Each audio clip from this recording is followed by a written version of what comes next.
What wrong I have done to you? मैंने तुम्हारा क्या बिगाड़ा है। जब आप किसी चीज़ में मगन होते हैं और अचानक ही आपको आकर कोई थप्पड़ मारता है तो आप इंग्लिश में आगे से उसे ये सेंटेंस बोल सकते हैं।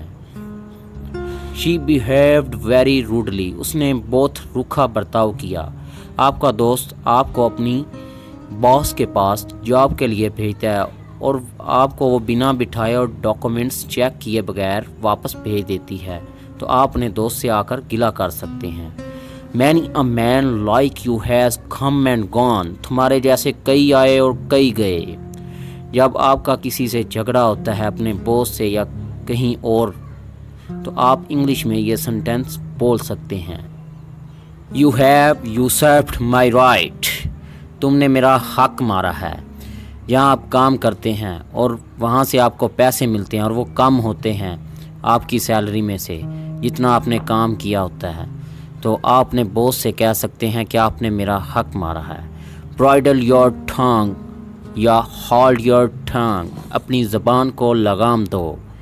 जब आपका किसी से झगड़ा होता है और वो आपको गालियाँ देने लग जाता है, बुरा भला कहता है तो आप इंग्लिश में आगे से बोल सकते हैं। Don't make me lose my temper. Don't exasperate me. मुझे गुस्सा मत दिलाओ। दोनों इंग्लिश के सेंटेंसेस गुस्से के लिए इस्तेमाल किए जाते हैं। जब आपको कोई तंग करे, आपको कोई गुस्सा दिलाए तो आप ये सेंटेंस इस्तेमाल कर सकते हैं। I will come after changing my clothes. मैं कपड़े बदल कर आता हूँ या आती हूँ। जब आपके कोई दोस्त आपको किसी पार्टी में लेने के लिए आए तो आप उनको बैठने के लिए कहें और बाद में ये सेंटेंस बोल सकते हैं। Please excuse my absence. Excuse की जगह अपोलॉजी भी इस्तेमाल कर सकते हैं। मेरे ना आने का बुरा मत मानिएगा। आप पार्टी में किसी मसरूफियत की वजह से नहीं पहुंच सकते तो आप अपनी दोस्त को फ़ोन करके कहती हैं कि मेरे ना आने का बुरा मत मानिएगा। Talk to me lowering the gaze. मुझसे नज़रें झुका के बात करो। जब बच्चे नुकसान घर का करने के बाद भी आपसे आंखों में आंखें डालकर बात करें तो आप उन्हें ये सेंटेंस बोल सकते हैं कि नज़रें झुका कर बात करो इंग्लिश में। When are you throwing a party? Party कब दे रहे हो?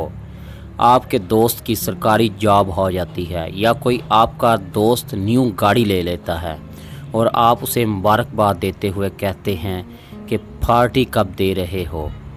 Next sentence is you are not doing me any favour. तुम मुझ पर कोई एहसान नहीं कर रहे।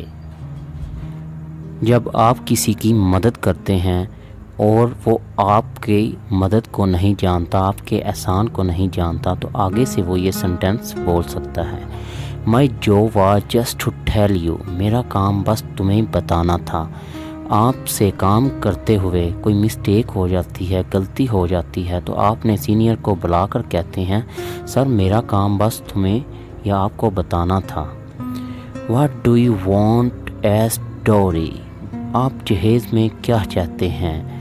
लड़की वाले अक्सर लड़कों वालों से ये सवाल करते हैं कि आप जहेज़ में क्या क्या लेंगे या आप जहेज़ में क्या चाहते हैं, तब ये सेंटेंस बोला जा सकता है। You have never considered me as your own. तुमने मुझे अपना समझा ही कब है। मियाँ बीवी का आपस में झगड़ा हो जाता है और आखिर में ये जुमला मुंह से निकल ही जाता है, Who are to command me like this? तुम मुझे इस तरह हुक्म देने वाले होते कौन हो? जब आपको कोई जूनियर हुक्म दे तो आप सीनियर हो तो आप इंग्लिश में ये सेंटेंस बोल सकते हैं। दोस्तों, मौका और मुनासबत के लिहाज से आप भी इन सेंटेंसेस को अपनी रोज़मर्रा ज़िंदगी में इस्तेमाल कर सकते हैं। आपको ये वीडियो कैसी लगी कमेंट में अपना फीडबैक ज़रूर दें।